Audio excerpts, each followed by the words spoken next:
Salut à tous, bienvenue sur ma chaîne. J'espère que vous allez bien, j'espère que tout va bien pour vous. On se retrouve aujourd'hui pour la découverte d'un nouveau tarot. C'est un des derniers tarots que j'ai pu me procurer. C'est un tarot que j'aime bien. Vous allez voir, il est assez spécial, mais c'est aussi pour ça que je le voulais. Et c'est The Urban Tarot, donc le tarot urbain. Et c'est pour ça d'ailleurs que je le trouve super intéressant, c'est que dans ce tarot, vous avez, contrairement à la quasi-totalité des autres tarots, vous avez des scènes de la vie quotidienne. L'auteur l'explique d'ailleurs dans le petit livret en disant qu'il s'est inspiré du tarot de Thoth, que je vous ai déjà montré, c'est je pense le premier que je vous ai montré, d'Aleister Crowley. Il a repris les mêmes arcanes, il a repris les mêmes mots, il a repris la même vision finalement du tarot, mais il l'a transcrite dans un environnement urbain et pour le coup, il a récupéré, enfin, il s'est énormément inspiré, il le dit lui-même, de la ville de New York, là où il vit. Donc, c'est un tarot qui est relativement triste de mon point de vue.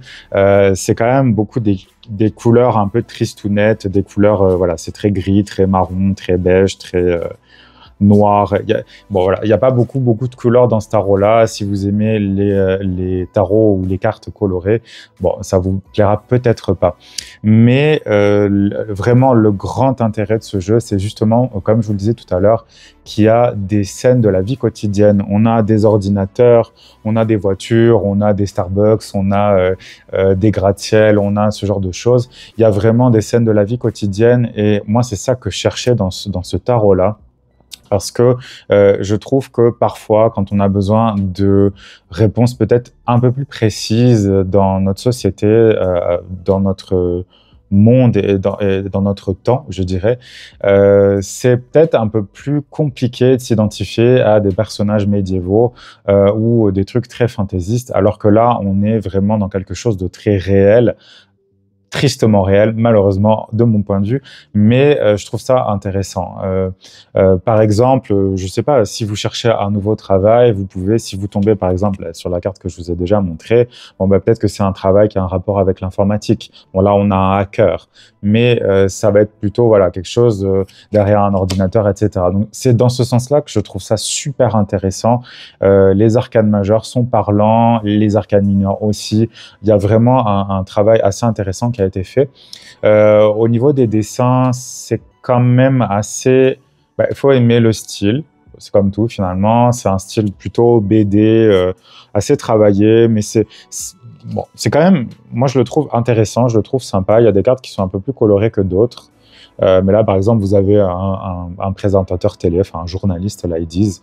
Mais voilà, je trouve ça intéressant pour la vie de tous les jours. Je trouve ça intéressant si vous avez besoin de réponses concrètes. Là, on est plus dans le concret. On n'est pas spécialement dans un travail subtil ou dans un travail spirituel, mais plus dans quelque chose de concret. Et je trouve que c'est vraiment super utile et intéressant d'avoir ce tarot à la maison.